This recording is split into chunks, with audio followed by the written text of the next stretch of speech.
So అపోస్తుల కార్యములు 3వ అధ్యాయము 19వ వచనం మరలా చదువుతున్నాను, జాగ్రత్తగా వినండి.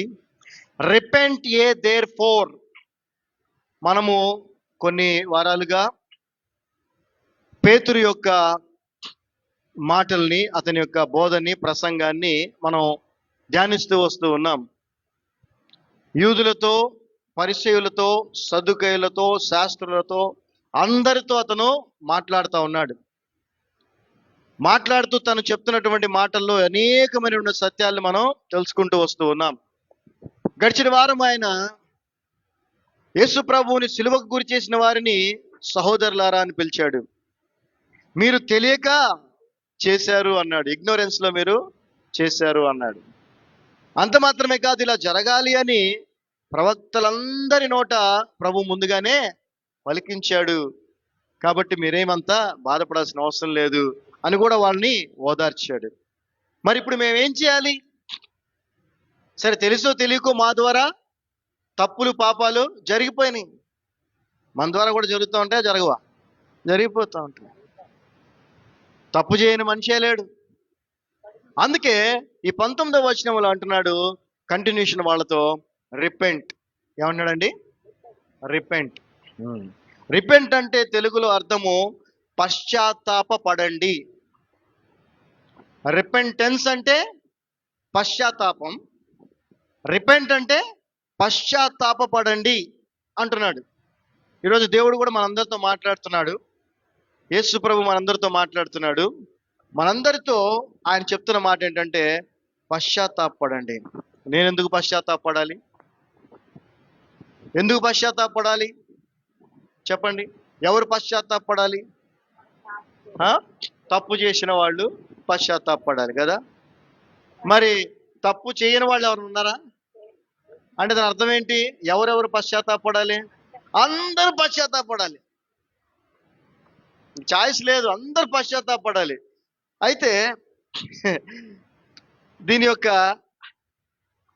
అర్థాన్ని మనం చూస్తే గనక, పశ్చాత్తాపడటానికి ఉన్న అర్థాన్ని కనుక మనం చూస్తే, మన ద్వారా జరిగిన తప్పు ఏదైతే ఉందో, పాపం ఏదైతే ఉందో, లేదంటే పొరపాటు ఏదైతే ఉందో, అది తెలుసుకొని దాన్ని ఒప్పుకొని అరే నా వల్ల ఇది జరిగిందే అని బాధపడటం పశ్చాత్తాపడటం అంటే.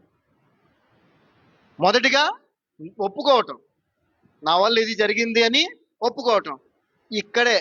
ఇక్కడే మానవ జాతి మొత్తం కూడా ఏమంటున్నారండి? చెప్పాలి. ఒప్పుకోరుగా. ప్రాణం పోయినా ఒప్పుకోరు తప్పుని. ఏమండి? ఆ తప్పని వారికి తెలిసినా కానీ ఒప్పుకోరు. అదే ప్రాబ్లం.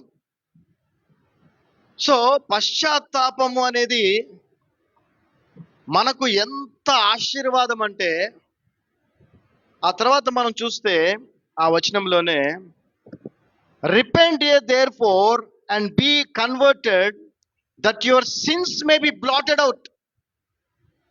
మీరు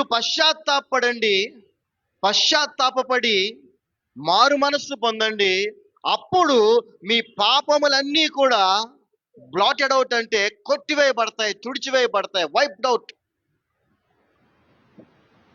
సో పశ్చాత్తాపడటం అనేది ఎంత గొప్ప పనో ఒకసారి ఆలోచించండి. దానివల్ల ఎంత గొప్ప మేలు జరుగుతుందో చూడండి. అబద్ధం అన్న చెప్తారు కానీ పశ్చాత్తాపం మాత్రం పడరు, తప్పు మాత్రం ఒప్పుకోరు. అందుకే కోర్టులో మీరు చూస్తే సాక్ష్యం చెప్పడానికి వచ్చిన వాళ్ళు కానీ ఎవరినైనా కానీ ముందేం చేస్తారండి? చెప్పండి, ఏం చేస్తారు? ఆ భగవద్గీత లేదంటే ఏదైనా పెట్టి, నేను అంతా నిజమే చెప్తాను, అబద్ధం. ఎందుకని? మనిషికి తప్పు ఒప్పుకోవటం అనేది చాలా కష్టం. ఒప్పుకోడు. కనీసం దేవుడినన్నా ఇన్వాల్వ్ చేస్తే ఆ దేవుడి కన్నా భయపడి నిజం చెప్తారేమో అని ఆ ప్రమాణం చేపిస్తారు. అయినా అబద్ధమే చెప్తారు కదా మనవాళ్ళు. కదా, నిజం చెప్తారండి అంటే అబద్ధం. తప్పుని ఒప్పుకోరు. తప్పుని ఒప్పుకుంటే ఆ తర్వాత పశ్చాత్తాపం కలుగుద్ది. సో ఆదిలోనే హంసపాద అన్నట్టుగా తప్పునే ముందు ఒప్పుకోరు మన వాళ్ళు. ఇక పశ్చాత్తాపం అనేది చాలా దూరం. మరి తప్పును ఒప్పుకోకపోతే నీకు పాప క్షమాపణ లేదు. లేదు, గుర్తుపెట్టుకో. అలా అని చెప్పి ఎప్పుడో నేను ఆల్రెడీ రక్షించబడినప్పుడు నేను పాపాలను ఒప్పుకున్నాను, దేవుని దగ్గర రక్షణ పొందుకున్నాను, 10 సంవత్సరాలు అయిందని చెప్పుకుంటాం కదా. సరిపోయిందా అది? ఆ తర్వాత పాపాలు చేయట్లేదా నువ్వు? రక్షించబడిన తర్వాత, ప్రభువుని నమ్ముకున్న తర్వాత తప్పులు చేయట్లేదా? చేస్తున్నావు కదా. మరి వాటి పశ్చాత్తాపడుతున్నావు అంటే పశ్చాత్తాపడట్లేదు, అది పాయింట్ ఇక్కడ. ఏమైపోయిందంటే నేను ఒక స్టేజ్కి వచ్చేసాను అనుకుంటున్నాను. నేను ఒక స్టేటస్లోకి వచ్చేసాను, ఒక స్టేజ్కి వచ్చేసాను. ఇక నేను పశ్చాత్తాపడాల్సిన అవసరం లేదని అనుకుంటున్నారు క్రైస్తవులు. అంతే కదండి. మేము ఆల్రెడీ ప్రభువుని నమ్ముకున్నాం, ఆయన అంగీకరించాం కాబట్టి ఆయన మమ్మల్ని క్షమించేశాడు, ఇక పరలోక రాజ్యానికి వెళ్ళటమే నెక్స్ట్. కాబట్టి మేము పశ్చాత్తాపడాల్సిన అవసరం లేదని అనుకుంటున్నారు క్రైస్తవులు.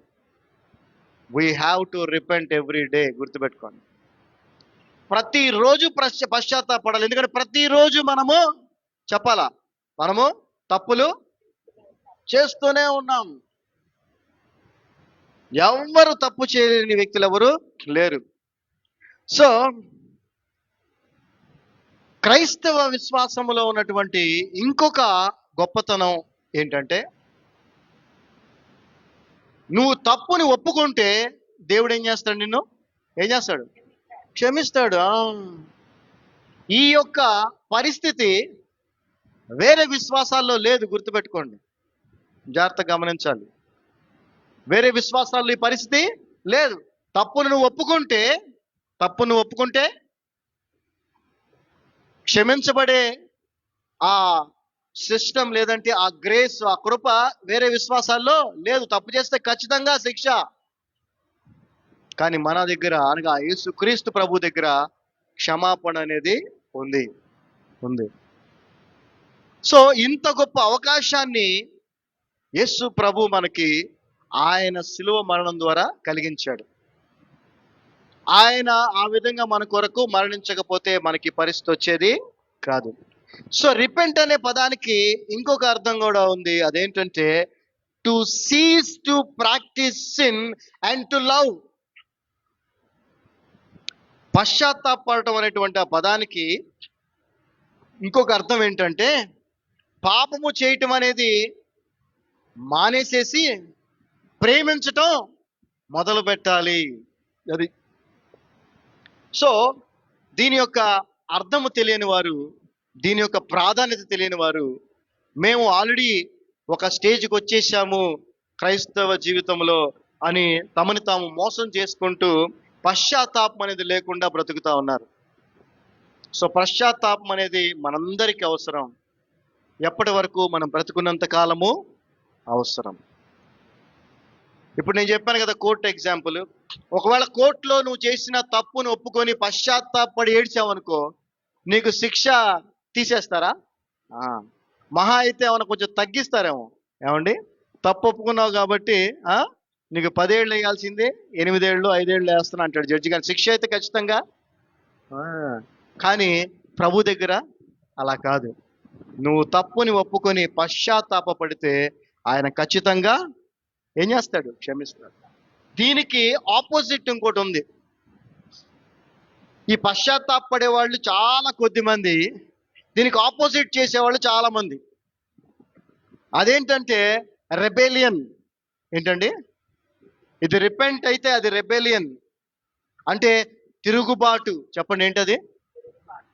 తిరుగుబాటు. రెబెలియన్ అనే పదానికి అర్థం చాలా మందికి తెలియకపోవచ్చు.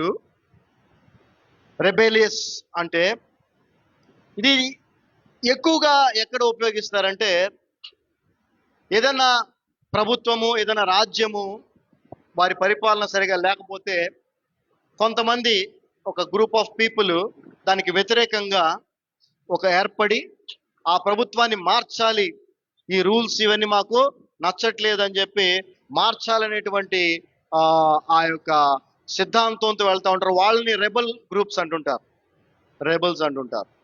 ఓకే, అంటే వారు ఉన్నటువంటి అధికారానికి, ఉన్నటువంటి ప్రభుత్వానికి లోబట్టడం వాళ్ళకి ఇష్టము లేదు. వాళ్ళు కొత్త ప్రభుత్వాన్ని, కొత్త రూల్స్ని కోరుకుంటున్నారు అనమాట. సో అలాంటి వారిని రెబెలియస్ గ్రూప్స్ లేదంటే రెబెలియన్ అని అంటారు.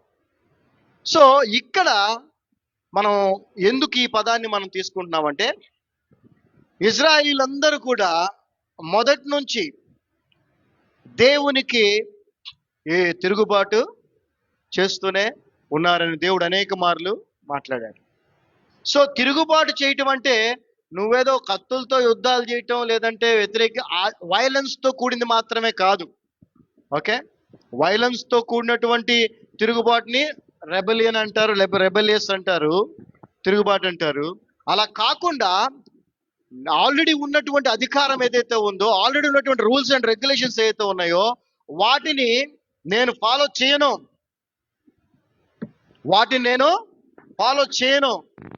అవి నాకు వర్తించవు అని అనుకోవటం కూడా తిరుగుబాటే. గుర్తుపెట్టుకోండి, అర్థమవుతుందా? అంటే దేవుని మాటకు విధేయత చూపించకపోవటము ఏంటి చెప్పండి? దేవునికి ఎదురు తిరుగుబాటు చేయటం. అది గుర్తుపెట్టుకోండి. ఇప్పుడు అర్థమైందా? సో నేనేమి గుళ్ళు పగలగొట్టట్లేదు, నేను ఇంకోటి ఏం చేయట్లేదు, పాస్టర్లను కొట్టట్లేదు, విశ్వాసం చంపట్లేదు, నేనేం తిరుగుబాటుదారుని కాదని మీరు అనుకుంటున్నారేమో. మీరు తెలుసుకోవాల్సిన విషయం ఏంటంటే, దేవుని మాటకు, ఆయన అధికారానికి, ఆయన ఆజ్ఞలకు నేను లోబడను, ఆయన చెప్పినట్టు నేను చేయను అనే స్వభావమే తిరుగుబాటు. So repentance, rebelliousness. Repent, rebellion. పశ్చాత్తాపము, తిరుగుబాటు. ఇప్పుడు మిమ్మల్ని మీరు ఒక్కసారి ఎగ్జామిన్ చేసుకోండి, మిమ్మల్ని మీరు ఒక్కసారి పరీక్షించుకోండి, మీ గురించి ఒక్కసారి ఆలోచించుకోండి. యేసుక్రీస్తు ప్రభు చెప్పిన మాటలకి, ఆయన బోధకు ఎంతవరకు మీరు విధేయత చూపిస్తున్నారు? ఎందుకనంటే స్టేట్ గవర్నమెంట్, సెంట్రల్ గవర్నమెంట్ ఉండొచ్చేమో, అవి మారుతూ ఉంటాయి. కానీ యూనివర్సల్ గవర్నమెంట్ ఒక్కటే, అది ఎప్పటికీ మారదు. ఆ గవర్నమెంట్కి హెడ్ ఎవరయ్యానంటే యేసు ప్రభువే కదా. సో ఆయన చెప్పిన మాటలకి ఎంతవరకు నువ్వు విధేయత చూపిస్తున్నావు? ఎంతవరకు ఆయన చెప్పింది చెప్పినట్టుగా చేస్తున్నావు? ఒకవేళ ఆయన చెప్పింది చేయట్లేదు అని అంటే నీ స్వభావం ఏంటి? తిరుగుబాటు స్వభావమే, అంతే కదా. సో ఎంత భయంకరమైనటువంటి పాపములో క్రైస్తవులు ఉన్నారో ఒకసారి ఆలోచించుకోవాలి. నీకు ఒకవేళ రూల్స్ అండ్ రెగ్యులేషన్స్ తెలియకపోతే పర్వాలేదు, నీకు తెలుసు. యేసు ప్రభు ఏం చేయమన్నాడో తెలుసు, ఏం చేయొద్దన్నాడో తెలుసు. తెలిసి కూడా నువ్వేం చేస్తున్నావు? ఆయన అధికారానికి నువ్వు లోబడట్లేదు. లోబడట్లేదంటే దాని అర్థం ఏంటి? దట్ ఇట్ సెల్ఫ్ తిరుగుబాటు. అదే తిరుగుబాటు. ప్రభువేమో నిన్ను పశ్చాత్తాపడమంటుంటే నువ్వు పశ్చాత్తాపడట్లేదు అనుకో, ఏంటది? చెప్పాలి, ఏంటది? తిరుగుబాటు. ప్రభు నిన్ను తగ్గించుకోమని చెప్తే నువ్వు తగ్గించుకోవట్లేదు అనుకో, ఏంటది? తిరుగుబాటు. ప్రభు నిన్ను వలె నీ పొరుగువాన్ని ప్రేమించు అని ఆజ్ఞాపిస్తే ఆ ఆజ్ఞకు నువ్వు లోబడట్లేదనంటే ఏంటది? చెప్పాలి, ఏంటి? తిరుగుబాటు. మరి దేవునికి వ్యతిరేకంగా తిరుగుబాటు చేసే వాళ్ళ జీవితం ఎలా ఉంటుంది చెప్పండి? చెప్పండి, ఎలా ఉంటుంది? చాలా భయంకరంగా ఉంటుంది. దేవుని ఉగ్రతకి వాళ్ళు పాత్రులు అవుతారు. ఓకే, సో మనం ఏం చేయాలి? తిరుగుబాటు చేయకూడదు. మనం ఏం చేయాలి? పశ్చాత్తాపడాలి. ఇప్పటి వరకు, ఈ క్షణం వరకు మనం ఎన్నో ప్రభు చెప్పినవి చేయలేదు. నేను ఎన్నో చేయట్లేదు ప్రభు చెప్పిన. కాబట్టి నేనేం చేయాలి? నా తప్పు తెలుసుకొని ఏం చేయాలి? నేను పశ్చాత్తాపడాలి. పశ్చాత్తాపడి ఏం చేయాలి? ఇక మీదట ఆ తప్పులు చేయకుండా ప్రభు చెప్పినట్టుగా జీవించాలి. సో ఈ పశ్చాత్తాపము అనేటువంటిది ఎంత విలువైందో మీకు చెప్పాను. దాని ద్వారా మనకు కలిగేటువంటి ధన్యత ఏంటది? క్షమాపణ. ఏంటండి? పశ్చాత్తాపడటం వల్ల మనకు దొరికేది ఏంటి? క్షమాపణ. తిరుగుబాటు వల్ల ఏమొస్తుంది మనకి? కఠినమైన శిక్ష, దేవుని ఉగ్రత. సో ఏం కావాలి మీకు? దేవుని ఉగ్రత కావాలా? ప్రభు యొక్క క్షమాపణ కావాలా? మీకు ఏం కావాలి? ఉగ్రత కావాలనుకుంటే రెబెలియస్గానే ఉండండి, ఆయన చెప్పింది చేయబాకండి, తిరుగుబాటుదారులుగానే ఉండండి. ఒకవేళ క్షమించబడాలంటే ఏం చేయాలి? మీరు పశ్చాత్తాపడాలి. పశ్చాత్తాపం యొక్క ప్రాధాన్యత అంతా ఇంత కాదు. పశ్చాత్తాపమే పాపికి క్షమాపణ అనేది బైబిల్ యొక్క సత్యం. ఒక సందర్భాన్ని మనం చూద్దాం. యేసు ప్రభు వారు ఈ పశ్చాత్తాపానికి ఉన్నటువంటి శక్తిని ఆయన తెలియజేసినటువంటి ఒక సందర్భాన్ని చూద్దాం. లూకాసు వార్త 18వ అధ్యాయము 9వ వచనం నుంచి చదువుకుందాం. Luke gospel 18th chapter from 9th verse onwards. And he spake this parable unto certain which trusted in themselves that they were righteous and despised others. చదవమా. తామే నీతిమంతులమని తమను తాము నమ్ముకొని వాళ్ళని వాళ్ళు నమ్ముకుంటున్నారు, ప్రభువుని నమ్ముకోవట్లే. తాము నమ్ముకొని ఇతరులను తృణీకరించి కొందరితో ఆయన ఈ ఉపమానము చెప్పెను. చూడండి, ఇంతకుముందు చెప్పాను మీకు ఎందుకని క్రైస్తవులు పశ్చాత్తాపడలేదంటే వాళ్ళు ఆల్రెడీ ఒక స్టేజ్కి వచ్చేసాం అనుకుంటున్నారు. ఆల్రెడీ మేము ఒక స్థాయిలో ఉన్నాము, ఇక మేము పశ్చాత్తాపడాల్సిన అవసరం మాకు లేదు అనుకుంటున్నారు. దానికి కారణం ఏంటంటే ఈ క్రైస్తవుల యొక్క ఇటువంటి క్రైస్తవుల యొక్క సోషల్ స్టేటస్, సామాజికంగా వాళ్ళకు ఉన్నటువంటి స్థాయిని బట్టి, ఒక అతను నేను బిషప్, ఒక అతను నేను రెవరెండ్ అంటాడు, ఇంకొతనేమో ఇక పెద్ద అయ్యగారులు పెద్ద అమ్మగారులు అంటారు కదా. ఇక వాళ్ళు ఆ స్థాయికి వెళ్ళిపోయారు కాబట్టి వాళ్ళకేంటి, ఇక మేము మిగిలిన వాళ్ళందరినీ పాపులుగా చూస్తూ ఉంటారు. వాళ్ళు మాత్రం నీతిమంతులు పరిశుద్ధులుగా బిహేవ్ చేస్తూ ఉంటారు. కాబట్టి వాళ్ళు పశ్చాత్తాపడాల్సిన అవసరం మాకు లేదు అని అనుకుంటూ ఉంటారు. అర్థమైంది కదా? సో అలాంటి వారి కోసము ప్రభు మాట్లాడుతున్నాడు ఇక్కడ, ఈ ఉపమానాన్ని చెప్తున్నాడు. ఏమని చెప్తున్నాడంటే, 2 men went up into the temple to pray. ప్రార్థన చేయుటకై 2 మనుషులు దేవాలయమునకు వెళ్ళిరి. The one a Pharisee and the other a publican. వారిలో ఒకడు పరిసయ్యుడు, ఒకడు సుంకరి. సో యేసు ప్రభు తీసుకున్నటువంటి ఉపమానములో ఎవరు పశ్చాత్తాపడినవాడు, ఎవడు తిరుగుబాటు చేసేవాడు అనేది తెలియజేయటానికి ఆయన తీసుకున్నటువంటి ఆ క్రియ ఏంటంటే ప్రార్థన. దేన్ని తీసుకున్నాడు ఆయన? ప్రార్థన అనే అంశాన్ని తీసుకున్నాడు.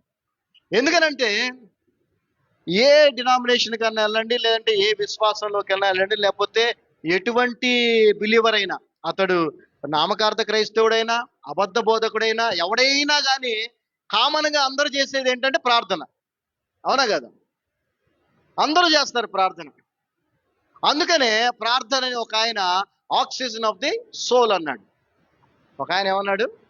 ప్రార్థన అంట ఆత్మకు ఆక్సిజన్ లాంటిది అన్నాడు, ఆత్మీయ జీవితానికి. సో ప్రార్థన అంత అవసరం. ప్రతి ఒక్కడు ప్రార్థిస్తాడు కదా. కొందరు మోకరించేస్తారు, కొందరు ఇంకోలా చేస్తారు, కానీ ప్రార్థన అయితే అందరూ.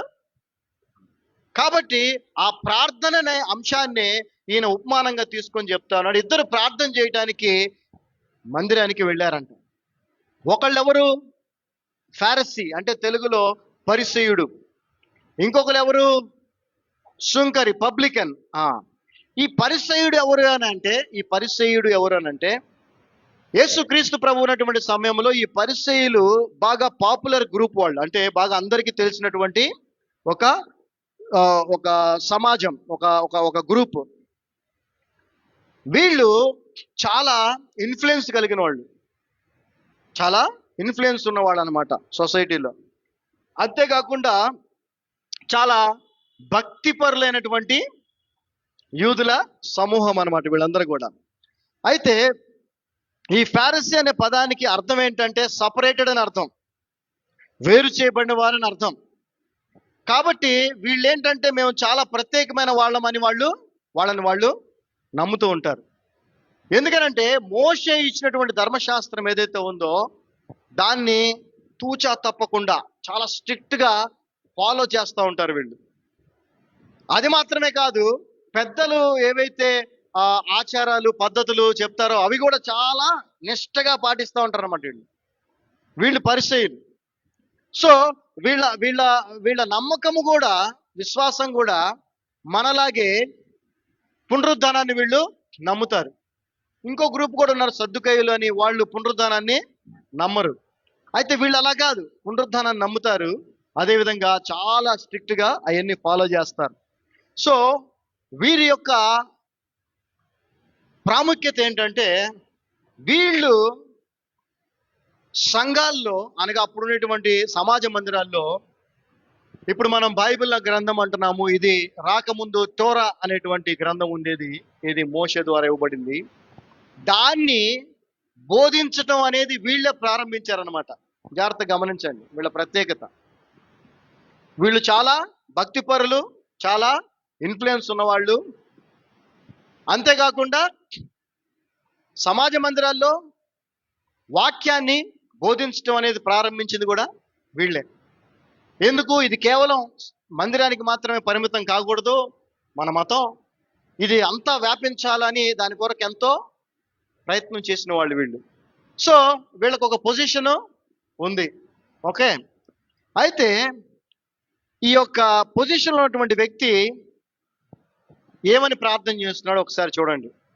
11వ వచనం మనం చూస్తే, ఇప్పుడు ప్రార్థన చేస్తున్నటువంటి ఒక ఫారసీ గురించి ప్రభు చెప్తా ఉన్నాడు. The Pharisee stood and prayed thus with himself. జాగ్రత్త గమనించాలి, తెలుగులో ఈ విధంగా లేదు. ఈ యొక్క పరిసయ్యుడు నిలవబడి ప్రార్థన చేస్తున్నాడంట. ఏమని? ఎవరితో అంటే తనకి తానే చెప్పుకుంటున్నాడని ఉంది ఇక్కడ. Okay, praying thus with himself. అర్థమైందా? ఇంగ్లీష్లో, కింగ్ జేమ్స్లో, తెలుగులో అలా లేదు. దేవునికి ప్రార్థన చేస్తున్నాడు ఇతడు, తనతో తాను చెప్పుకుంటున్నాడు ఇలా. ఏమని? God, I thank the that I am not as other men are extortioners, unjust, adulterers, or even as this publican. చదవమ్మా. పరిసయ్యుడు నిలవబడి దేవా, నేను చోరులను అన్యాయస్తులను వ్యభిచారులనైనా ఇతర మనుషుల వలనైనను ఈ సుంకరి వలనైనను ఉండనందుకు నీకు కృతజ్ఞతాస్తులు చెల్లించుచున్నాను. ప్రార్థన చూసారా ఏం చేస్తున్నాడు ఇతను? ఈ ప్రార్థనలో పశ్చాత్తాపం ఉందా ఎక్కడన్నా? చెప్పాలా? ఉందా అండి? లేదు. ఎందుకు లేదు పశ్చాత్తాపం? ఎందుకు లేదనంటే, ఇతను ఆల్రెడీ నేను క్షమించబడ్డాను. క్షమించబడటం ఏంటి అసలు? నేను చేస్తున్నటువంటి పనులు నాలాంటి స్థాయి ఎవరికే లేదు అని అనుకుంటున్నాడు. ఏదైతే సోషల్ స్టేటస్ ఉందో సమాజంలో ఒక పరిసయ్యుడిగా, ఏదైతే జ్ఞానం ఉందో, ఏదైతే అధికారం ఉందో, అతనికి ఏ అయితే బాధ్యతలు అతను మందిరంలో నిర్వర్తిస్తున్నాడో అవన్నీ ఇతన్ని స్వనీతికి తీసుకెళ్ళిపోయినాయి, సెల్ఫ్ రైచియస్నెస్కి తీసుకెళ్ళిపోయినాయి. ఇక నా వంటి నీతిమంతుడు లేడు అనేటువంటి స్థాయిలో అతను ఉన్నాడు. సరే, అంతవరకు బాగానే ఉంది, అది పాపమే. కానీ ఎదుటి వ్యక్తుల్ని పోలుస్తూ అలా నేను లేను, అందుకు నీకు థ్యాంక్స్ అయ్యా అంటున్నాడు. సరే, ఎవరో బయట వాళ్ళ గురించి మాట్లాడా అంటే కాదు, తనతో పాటు ప్రార్థన చేయడానికి వచ్చి ప్రార్థిస్తున్న ఇంకొక వ్యక్తిని చూపిస్తూ దేవునితో అంటున్నాడు, ఈయన కంటే నేను చాలా బెటర్గా ఉన్నాను, గొప్పోడిగా ఉన్నాను. ఇదేనా ప్రార్థన? ఇలాగేనా ప్రార్థన చేయాల్సింది? చెప్పండి. ఈ ప్రార్థనలో పశ్చాత్తాపం ఉందా? లేదు. జాగ్రత్త గమనించండి, పశ్చాత్తాపము లేదు అని అంటే అది ఖచ్చితంగా తిరుగుబాటే, గుర్తుపెట్టుకోండి. అతని యొక్క విశ్వాసము, నమ్మకము, ధైర్యము ఇవన్నీ దేని మీద ఉన్నాయి? అతని యొక్క స్థాయి మీద, అతడు ఏమై ఉన్నాడో, అతడు చేస్తున్న పనులని ఆధారంగా చేసుకొని అతడు ఈ విధంగా చెప్తా ఉన్నాడు. ఇంకా క్లియర్గా తర్వాత వచనంలో ప్రభు చెప్పాడు. అతడు ఏమంటున్నాడో ప్రార్థనలో ఇంకో మాట, I fast twice in a week, I give tights of all that I possess. చూసారా ఎంత స్వనీతి, ఎంత తన క్రియల మీద ఆధారపడి తన్ను తాను నీతిమంతుడు అనుకుంటున్నాడో చూడండి. నేను వారములో 2 సార్లు ఉపవాసం చేస్తాను, నాకున్న దాంట్లో కలిగిన దాంట్లో అంతా కూడా దశం భాగాలు ఇస్తాను. ఇక మనవాళ్ళు చెప్పుకుంటారుగా, ఆల్ నైట్ ప్రేయర్లు చేస్తాము, పొద్దున 3ంటికి లేచి మోకాళ్ళ మీద గంటలు ప్రార్థన చేస్తాము. అంటే వారు ఏదైతే చేస్తున్నారో దాన్ని బట్టి తమను తాము పరిశుద్ధులు, నీతిమంతులు అని అనుకుంటూ ఉన్నారు. ఈ రోజున 98% క్రైస్తవులు ఇలాగే ఉన్నారు. ఈ ప్రార్థనలో పశ్చాత్తాపం ఉందా, తిరుగుబాటు ఉందా చెప్పాలి. తిరుగుబాటే. బైబిల్ గ్రంథము స్పష్టంగా చెప్తా ఉంది, ఎవడు నీతిమంతుడు లేడు, క్రియల ద్వారా అసలు నీతిమంతులే అవకాశమే లేదు. కానీ ఇతను ప్రార్థన చూసారా, తన క్రియల్ని గొప్పగా దేవునితో చెప్తున్నాడు.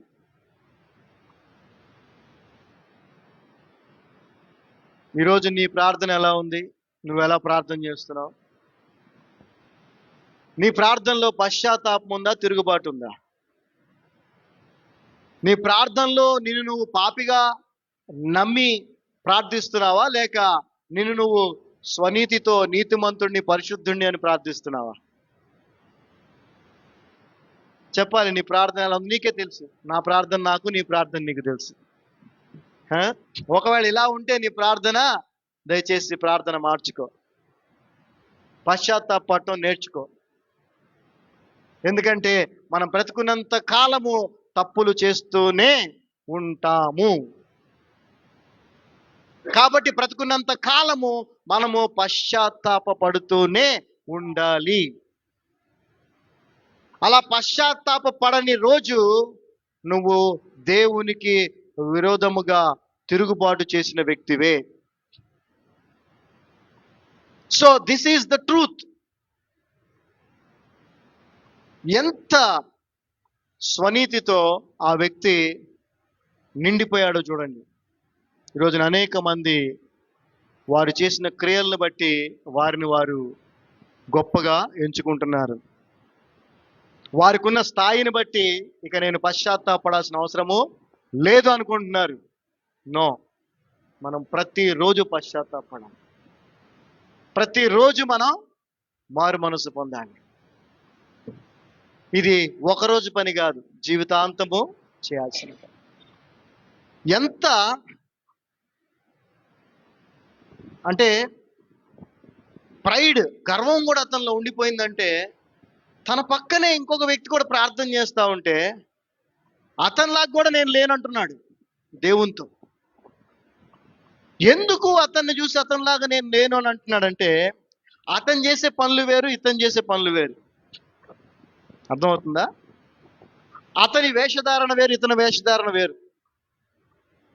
అతని సమాజం వేరు, ఇతని సమాజం వేరు.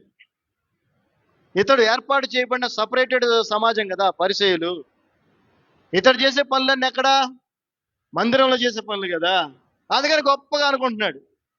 అతని గురించి ఒకసారి చూద్దాం. ఈ పబ్లికన్ అంటే ఎవరో ఒకసారి చూద్దాం. Who is this publican? Publican అంటే a person who collects tax or tolls.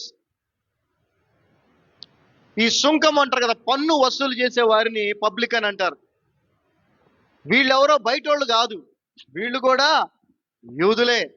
వీళ్ళు కూడా యూదా ఏమంటారు సమాజమే.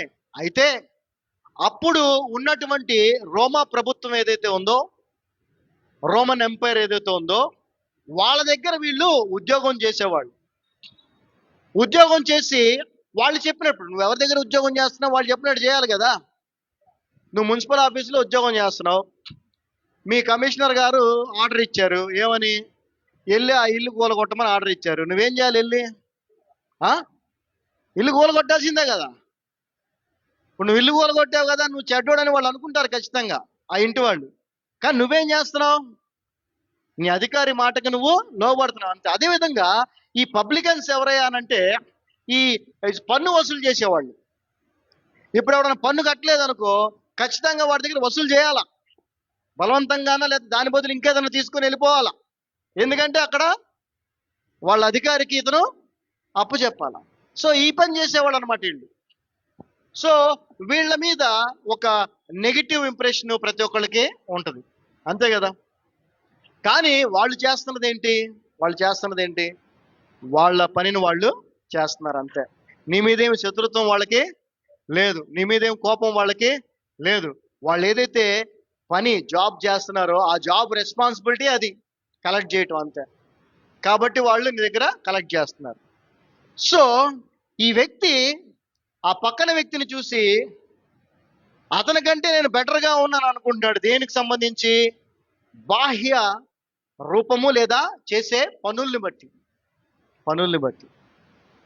ఈ రోజున ఇప్పటికీ కూడా సమాజము నువ్వు చేసే పనిని బట్టే నిన్ను గౌరవించడం కానీ, నీకు విలువ ఇవ్వటం కానీ చేస్తుంది. కానీ నీ హృదయాన్ని, నీ మనస్తత్వాన్ని, నీ క్యారెక్టర్ని చూసి ఎవడు నీకు విలువ ఇవ్వట్లేదు ఈ రోజున. నీ మనస్సు పరంగా, నీ వ్యక్తిత్వం పరంగా నువ్వెంత మంచి వ్యక్తివైనా కూడా నీ గౌరవం దొరకదు. నువ్వు చేసే పనిని బట్టే నువ్వెవరో నిర్ణయిస్తున్నారు, అవునా కదా. సో ఆ వ్యక్తి చేసే పనులు అవి కాబట్టి ఇతడు ఆ వ్యక్తిని చూపించి మరి దేవుడితో అంటున్నాడు, ఇతరులా కూడా నేను లేను, ఇతరుకంటే నేను చాలా బెటర్గా ఉన్నాను అనుకుంటున్నాడు. కానీ దేవుడు ఏం చూస్తాడు చెప్పండి? దేవుడు బాహ్య రూపాన్ని ఏం చూస్తాడు? ఆయన అంతరంగం చూస్తాడు. బాహ్య రూపం చూస్తే ఈ వ్యక్తి ఏమో చాలా ఉన్నతమైన స్థితిలో ఉన్నాడు, సమాజంలో కానీ, సమాజ మందిరములో కానీ. ఎవరి? పరిసయ్యుడు. ఆ వ్యక్తి ఏమో సమాజంలో కూడా తగ్గించబడిన స్థితిలోనే ఉన్నాడు. అందరి మనుషుల దృష్టిలో కూడా అతను ఒక చెడ్డ వ్యక్తిగానే ఉన్నాడు. అయితే ఆ వ్యక్తి కూడా ప్రార్థన చేస్తున్నాడు. ఆ వ్యక్తి ప్రార్థన చూద్దాం, ఒక్కసారి చూద్దాం. 13వ వచనం.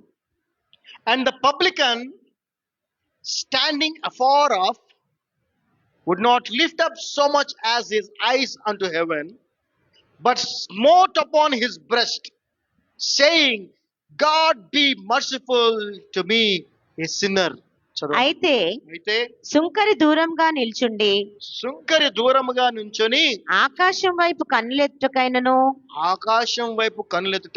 ధైర్యము చాలక రొమ్ము కొట్టుకొనుచు దేవా పాపినైన నన్ను కరుణించుమని పలికెను.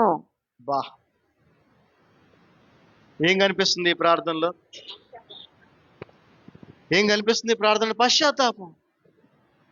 పశ్చాత్తాపంలో మొదటిది ఏంటి? ఒప్పుకోవాలి కదా. ఒప్పుకుంటున్నాడు, నేను పాపిని. పశ్చాత్తాపం. ఒకరితో సంబంధం లేదు అతనికి. అతనేమో ఇతను అలా కాదు, అయ్యా నేను పాపిని, నన్ను కరుణించు ప్రభువా, నన్ను కరుణించు. కన్నులు కూడా ఆకాశం వైపు ఎత్తలేనటువంటి స్థితి. అంటే భయం,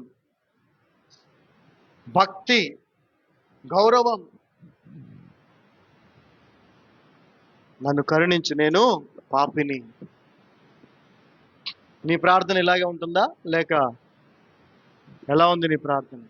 ఈయన ప్రార్థనలో మనకి పశ్చాత్తాపం కల్పిస్తుంది, కానీ తిరుగుబాటు మాత్రము. విరిగి నలిగిన హృదయానికంట దేవుడు ఆసన్నుడు అని బైబిల్ చెప్తా. గాడ్ ఈజ్ నై టు ద కంట్రైట్ స్పిరిట్ అని ఉంటుంది ఇంగ్లీష్లో. అంటే చేసిన తప్పుకి పశ్చాత్తాపడి మారు మనసు పొంది నేను ఇంకా మారాలి అనుకునే మనస్సుని కంట్రైట్ స్పిరిట్ అంటారు, కంట్రైట్ హార్ట్ అంటారు. అటువంటి వారికి దేవుడు దగ్గరగా ఉంటాడంట. ఇతని ప్రార్థనలో పశ్చాత్తాపం ఉంది. మొదటి వ్యక్తి ప్రార్థనలో ఏముంది చెప్పాలి? తిరుగుబాటు ఉంది. దేవునికి ఏది ఇష్టం? పశ్చాత్తాపమే ఇష్టం. చూడండి, ఇతడు నేను పాపిని అంటున్నాడు. ఇదే పశ్చాత్తాపం. నువ్వు చేసిన తప్పుని తెలుసుకోవటం, ఆ తప్పుని ఒప్పుకోవటం, ఆ తర్వాత దేవుని యొక్క కనికరాన్ని, దయని కోరుకోవటమే పశ్చాత్తాపం.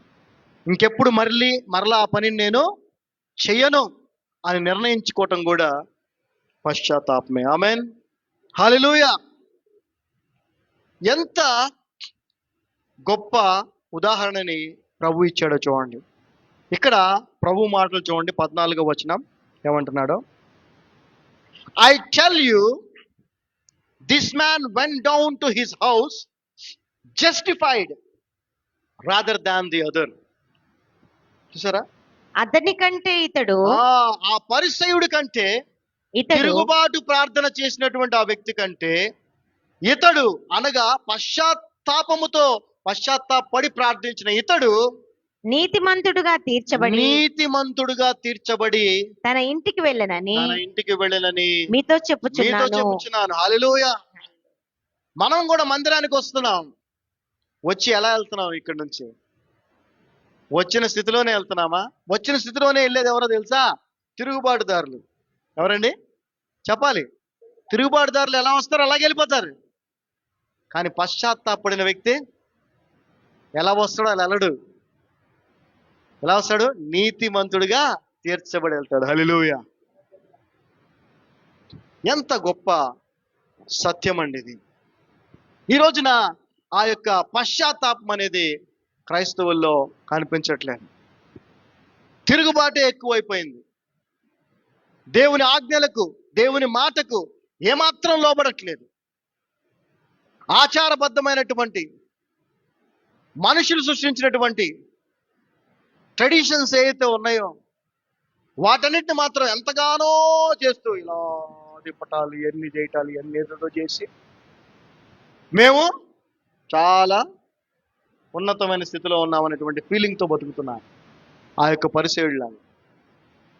కానీ మనం దేవుని మందిరానికి వచ్చినప్పుడు ఏం చేయాలా? పశ్చాత్తాపడాలి. అప్పుడే మనము నీతిమంతులుగా తీర్చిదిద్దబడి ఇక్కడి నుంచి ఇంటికి వెళ్తాం. హల్లెలూయా. పశ్చాత్తాపడకపోతే ఎలా వచ్చావు అలాగే పోతాం. అది తిరుగుబాటు జీవితం. అది నేను పాపిని అని ఒప్పుకోవటమే అన్నిటికంటే గొప్ప విషయం. ఆ తర్వాత ప్రభు ఏమన్నాడు చూడండి, ఇతడు నీతిమంతుడిగా తీర్చిదిద్దబడి ఇంటికి వెళ్తాడు అని. For everyone that exalted himself shall be abased and he that humble himself shall be exalted. చదవమ్మా. తన్ను తాను హెచ్చించుకునేవాడు తగ్గింపబడుననియు, తన్ను తాను తగ్గించుకునేవాడు హెచ్చింపబడుననియు చెప్పెను. హల్లెలూయా. యేసు ప్రభు వారు ఈ కేవలం ఉపమానం చెప్పటమే కాదు, ఆ పబ్లికన్ అనగా సుంకరి అన్నాం కదా, ట్యాక్స్ కలెక్టర్ అన్నాం కదా, సమాజం అంతా వారిని చెడ్డ వ్యక్తులుగా చూస్తూ ఉంటుంది. వారిని చాలా తక్కువగా చూస్తూ ఉంటుంది. వాళ్ళంటే ఎవరికి నచ్చదు. కానీ అటువంటి ఒక వ్యక్తిని తన 12 మంది శిష్యుల్లో ఒకరిగా ప్రభు చేసుకున్నాడు. హల్లెలూయా. ఎవరైనా ఎవరికి తెలీదా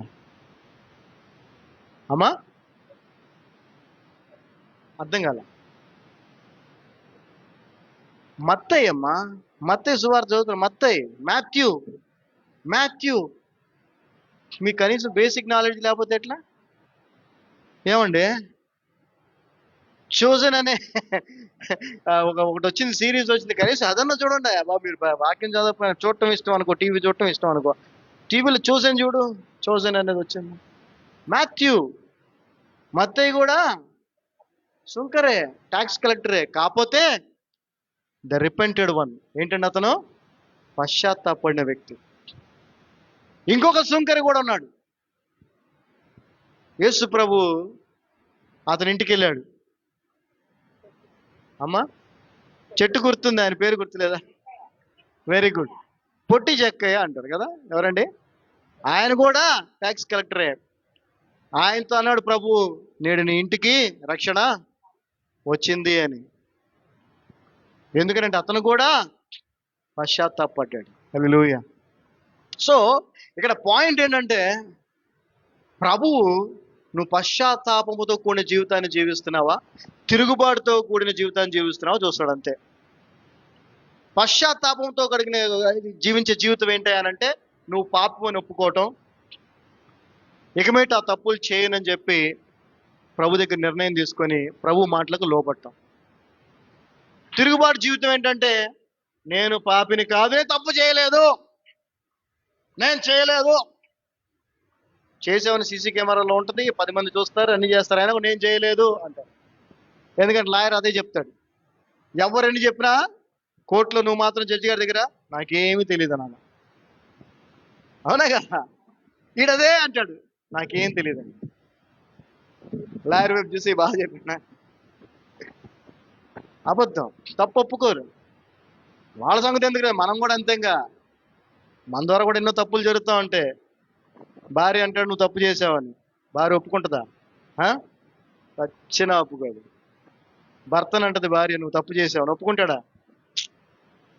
ఈ స్వభావం పోవాలి మనం. ఈ స్వభావం ఉన్నంత కాలం మనకు దేవునికి వ్యతిరేకంగా తిరుగుబాటు చేసిన వాళ్ళం అవుతాం, దేవుని ఉగ్రతకు గురవుతూనే ఉంటాం, గుర్తుపెట్టుకోండి. సో తన్ను ఎంత తగ్గించుకున్నాడో చూడండి ఆ వ్యక్తి. దేవుడు అన్నాడు, తగ్గించుకునేవాడిని నేను హెచ్చిస్తాను. తగ్గించుకోవటం అంటే ఏ విషయంలో తగ్గించుకోవాలి? అన్ని విషయాలు తగ్గించుకోవాలి. అన్నిటికంటే ముఖ్యంగా ఏ విషయంలో తగ్గించుకోవాలి? నువ్వు చేసిన తప్పుల విషయంలో, పాపం విషయంలో, నేను పాపిని అనే విషయంలో తగ్గించుకోవాలి. నువ్వు వాళ్ళకంటే నేను బెటర్ పాపిని అనుకోకూడదు ఎప్పుడు. వాళ్ళంత పాపాలు ఘోరాలు నేను చేయట్లేదని అనుకోకూడదు ఎప్పుడు. వాళ్ళకంటే నేను ఎక్కువ పాపిని అనుకోవాలి. ఆ స్వభావం నీలో ఉండాలి. ఆ స్వభావం కలిగిన వారిని దేవుడు ఏం చేస్తాడు? ఆ స్వభావం ఎవరిలో చూసాం మనం, చెప్పండి? ఎవరిలో చూసాం ఆ స్వభావాన్ని? సుంకర్లో చూసాం. ఈ ఎగ్జాంపుల్లో సుంకర్లో చూసాం. బైబిల్లో అయితే మనం 1 Timothy 1st chapter 15th verse చదవండి ఒకసారి. తిమోతికి రాసిన మొదటి పత్రిక 1వ అధ్యాయం 15వ వచనం. పౌలుగా మార్చబడినటువంటి సౌలు అనే వ్యక్తి రాస్తున్నాడు, this is a faithful saying and worthy of all acceptation that Christ Jesus came into the world to save sinners, of whom I am chief. చదవమ్మా. పాపులను రక్షించుట కొరకు క్రీస్తు యేసు లోకమునకు వచ్చెను అనే వాక్యము నమ్మదగినదియు పూర్ణాంగీకారమునకు యోగ్యమైనది ఉన్నది. అట్టి వారిలో నేను ప్రధానుడను. ఎవరండి మాట అంటుంది? పౌలు అంటున్నాడు. ఈ ప్రపంచంలో ఎంతమంది పాపులు ఉన్నారో నాకు తెలీదు, తెలుసు, కానీ అందరికంటే ఘోరమైన పెద్ద పాపిని నేను అని అంటున్నాడు. ఎవరంటున్నారు? పౌలు గారు అంటున్నారు. అందుకని ప్రభు ఏమన్నాడు? తగ్గించుకునేవాడు నేను హెచ్చిస్తాడు కదా. ఈ రోజున క్రైస్తవుల్లో అందరికంటే ఉన్నతమైన స్థితిలో ఉన్న వ్యక్తి ఎవరైనా చెప్పండి, ఎవరైనా? పౌలు గారే. పేతురు గారిని కూడా అనరు. ఎవరు? ఎందుకని? ఆయన కన్ఫెషన్ చూడండి, ఆయన ఒప్పుకోలు చూడండి. ఏంటి ఆయన ఒప్పుకోలు? ఏంటి ఆయన confession? I am the chief of sinners. మనం ఒప్పుకుంటా ఉండట? ఒప్పుకోం మనం. సరే, అతను సౌలుగా ఉన్నప్పుడు, సంఘాన్ని హింసిస్తున్నప్పుడు, క్రైస్తవుల్ని బాధ పెడుతున్నప్పుడు అన్నాడా ఈ మాట? అంటే కాదు. ప్రభువుని కలుసుకొని సౌలు నుంచి పౌలుగా మారి ఎంతో గొప్ప పరిచర్య చేస్తూ సంఘం అనేటువంటి దేవుని శరీరానికి కావాల్సిన ఆత్మీయ ఆహారాన్ని పరిశుద్ధాత్మ నుంచి పొందుకుంటూ అందరికి అందిస్తూ, సంఘం ఎలా ఉండాలి, సేవకులు ఎలా ఉండాలి, ఎవరు ఎలా ఉండాలి, ఏం చేయాలి, ఇవన్నీ దేవుని నుంచి పొందుకొని పరిశుద్ధాత్మ చేత నింపబడి అవన్నీ అందరికీ చెప్తున్నటువంటి అంత గొప్ప ఆత్మీయ స్థితిలో ఉండి చెప్తున్నాడు ఏమని? నేను పాపులలో ప్రధానుడను. మరి ఈరోజు నీ స్థాయి నా స్థాయి ఏంటి ఆయనతో పోలిస్తే? కానీ మనం మాత్రం పశ్చాత్తాపడం, తప్పుని ఒప్పుకోం, పాపులం అని మాత్రం ఒప్పుకోం. అందుకే మన జీవితాలు ఇలాగే ఉంటున్నాయి. అంటే మనం ఏం జీవిస్తున్నాం? తిరుగుబాటు జీవితాన్ని జీవిస్తున్నాం. పశ్చాత్తాపంతో కూడిన జీవితాన్ని జీవించాలి. హల్లెలూయా. సో ఈ రిపెంటెన్స్ ఆర్ రిపెంట్ అనే పదము ఐ థింక్ కింగ్ జేమ్స్ లో 105 సార్లు, ఎన్నిసార్లు అండి? 105 సార్లు రిపెంట్ అనే పదం ఉంది. రిపెంటెన్స్ అనే పదం 29 సార్లు బైబిల్ గ్రంథంలో రాయబడి ఉంది. అంటే దాని యొక్క ప్రాధాన్యతను ఒకసారి మనం తెలుసుకోవాలి. So forgiveness to your sins or to your simple life is only through repentance. Eternal life is only through repentance. Entering in to kingdom of God is only through repentance. నీ పాపాలు క్షమించబడాలంటే పశ్చాత్తాపమే మార్గం, వేరే మార్గం లేదు. నిత్య జీవం నీకు కావాలంటే పశ్చాత్తాపమే, వేరే మార్గం లేదు. దేవుని రాజ్యంలోకి నువ్వు ప్రవేశించాలంటే పశ్చాత్తాపమే. సో ఈరోజు నీ ప్రార్థన ఎలా ఉంది? What is your prayer? What is your attitude? ఇక్కడ నువ్వు చేసే ప్రార్థనలో పదాలు ఇంపార్టెంట్ కాదు. ఏ స్వభావముతో, ఏ వ్యక్తిత్వముతో, ఏ యాటిట్యూడ్తో నువ్వు ప్రార్థన చేస్తున్నావు అనేది ఇంపార్టెంట్. నువ్వు చేస్తున్న పని ఇంపార్టెంట్ కాదు. సమాజంలో నీకున్నటువంటి స్టేటస్ ఇంపార్టెంట్ కాదు. నీ వ్యక్తిత్వం ఇంపార్టెంట్, నీ స్వభావం ఇంపార్టెంట్. నువ్వు తగ్గింపు జీవితాన్ని కలిగి ఉన్నావా? నువ్వు పశ్చాత్తాపడుతూ జీవిస్తున్నావా లేదా? అది ఇంపార్టెంట్. నువ్వు పశ్చాత్తాపం లేకుండా పోపు స్థానంలో ఉన్నా కూడా ఏంటండి? చెప్పండి, ఏంటి? దేవుని ఉగ్రతకే పాత్రురాలివి. నువ్వు పశ్చాత్తాపడుతూ ఎంత దీనమైన స్థితిలో ఉన్నా కూడా దేవుని ఆశీర్వాదానికి నువ్వు పాత్రురాలివి. Hallelujah. So the role you are playing in the church or community or society will not forgive your sins but repentance. నీ సంఘములో నీకున్న బాధ్యతలు, నీకున్న స్థానము, నువ్వు ప్రెసిడెంటా, పాస్టరా, ఇంకోట, అది నీకు పాపక్షమాపణ కలుగజేయదు, కానీ పశ్చాత్తాపమే నీకు పాపక్షమాపణ కలుగజేస్తుంది. The role you play in the society or community will not stop your forgiveness if you repent. నువ్వు సమాజంలో, సొసైటీలో నువ్వు చేసే పని ఏంటా అనేది నీకు పాప క్షమాపణ కలగకుండా నిన్ను ఆపదు, నువ్వు పశ్చాత్తాపడినట్లయితే. అంటే నువ్వు పశ్చాత్తాపడకపోతే నువ్వు సమాజ మందిరంలో, సంఘములో ఎంత గొప్ప స్థితిలో ఉన్నా కూడా నీకు క్షమాపణ దొరకదు. నువ్వు కనుక పశ్చాత్తాపడితే, పశ్చాత్తాపంతో కొన్ని జీవితాన్ని జీవిస్తే, నువ్వు సమాజంలో లేదంటే మనుషులు చూసే విషయంలో నువ్వు ఎలా ఉన్నా కూడా నీకు పాప క్షమాపణ దొరుకుతుంది. Hallelujah. So repent, rebel. Repentance, rebellious. ఏ జీవితం నీది? ఎటువంటి జీవితం నీది? ఇంకొక ప్రార్థన మనం చూద్దాం.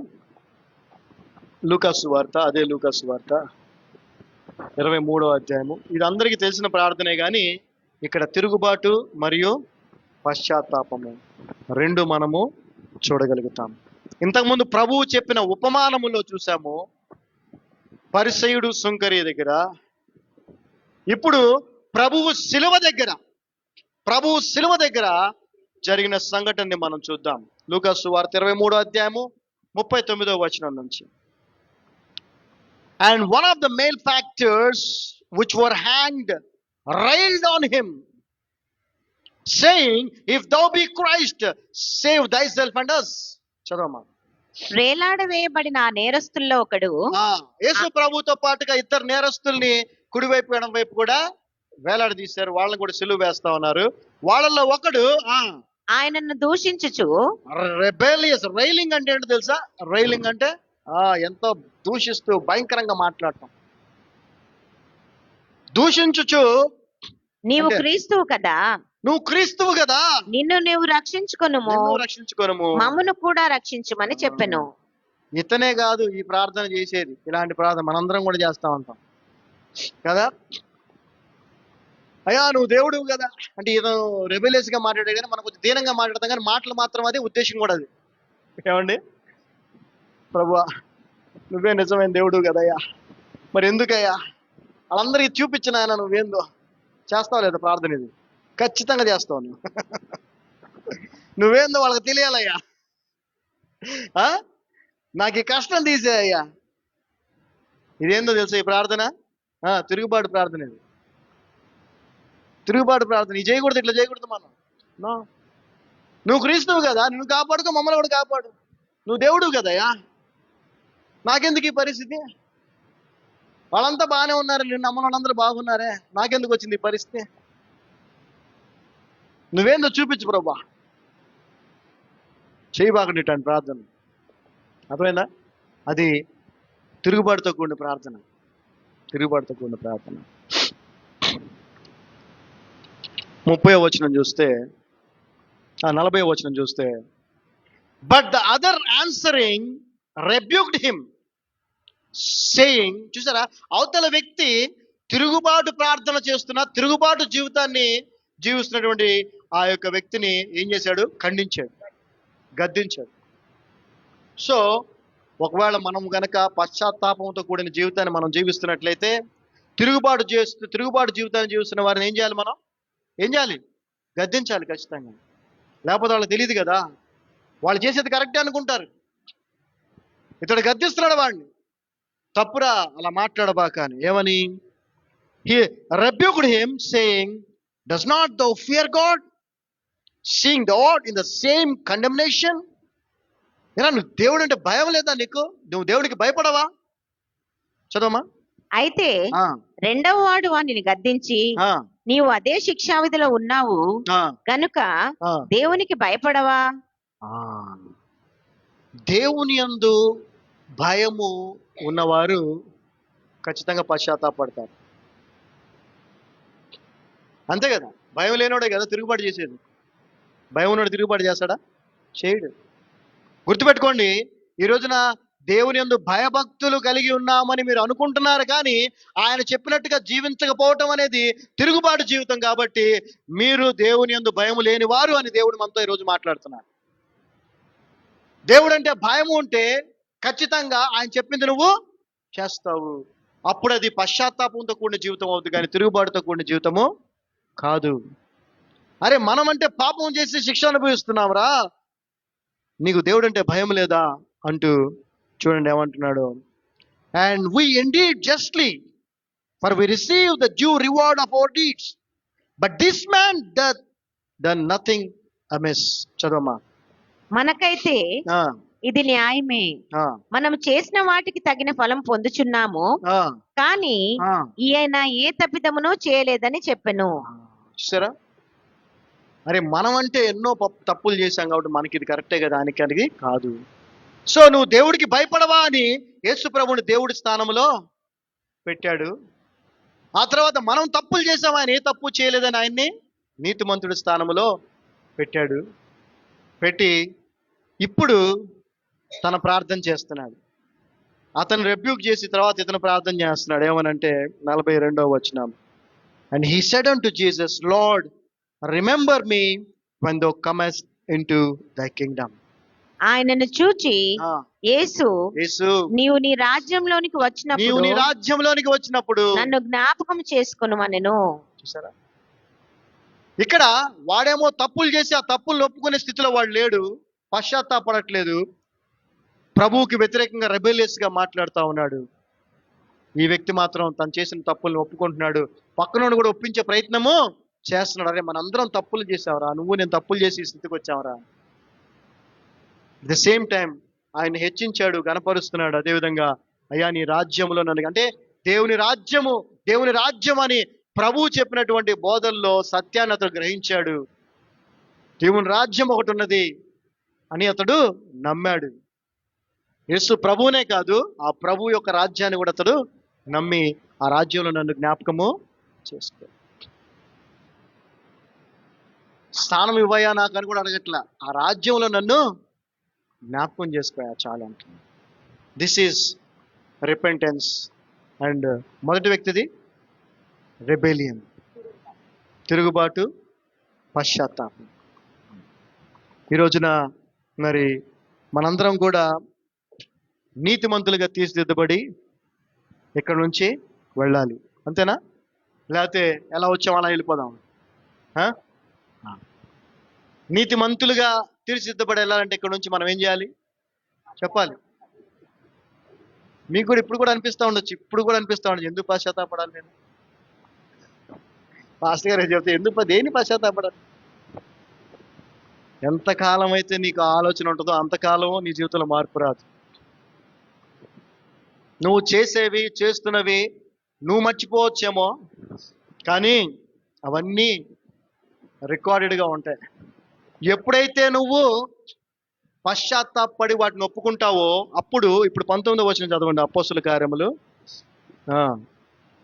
3వ అధ్యాయం 19వ వచనం. Repent ye therefore and be converted that your sins may be blotted out. ఎప్పుడైతే పశ్చాత్తాపడతావో నీ తప్పులు పాపాలన్నీ కూడా అట్లా తుడిచివేయబడతాయి, అట్లా కడిగివేయబడతాయి అని రక్తంతో. బ్లాటెడ్ అవుట్ అంటే ఇట్స్ ఒక్క నిమిషం. బ్లాటెడ్ అవుట్ అంటే కంప్లీట్లీ అబ్స్క్యూర్, ఎరేజ్ సంథింగ్, అంటే తుడిచివేయటం కంప్లీట్గా.